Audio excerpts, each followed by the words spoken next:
जितेबले माँ पहुड़ उठती अवकाश लगी महिला लगी हुए मंगल आरती हुए ता पर्यायक्रमे सूर्य पूजा हुए एवं जयद्वार आदि समस्त द्वारपाल पूजा हुए ता भगवती सुंदर भाव जो वल्लभ भोगरे बुंदिया लड्डू पूजा हुए एवं सकाल धूप हुए माँ तारातारिणी शारदीय पूजा यह समय माँ को विभिन्न बेश कर 16 उपचार पूजा कराए।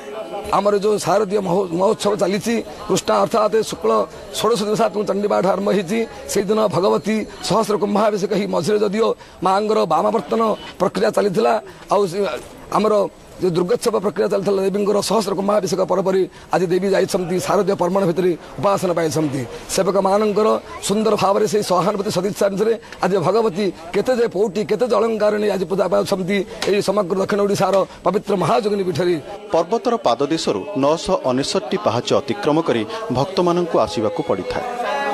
1995 मसीहा बेलकु घाटी रास्ता तैयारी कराजिबारु गाड़ी मोटर रे पीठ जाए आसीबा निमंते सुविधा हेउछि।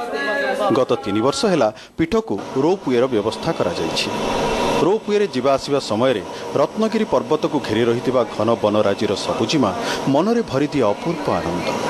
पर्वतर शिखर देशरू पादतलर दृश्य मध्य खूब उपभोग्य होइथाय।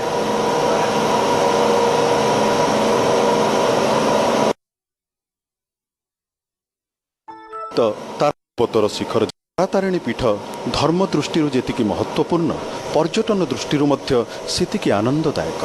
तेणु प्रतिदिन भक्त और श्रद्धालुंकर एठारे प्रबल भिड़ जमे। श्रद्धालु माने मां उद्देश्य अखंड दीप जालती। एथि निमंते पीठरे स्वतंत्र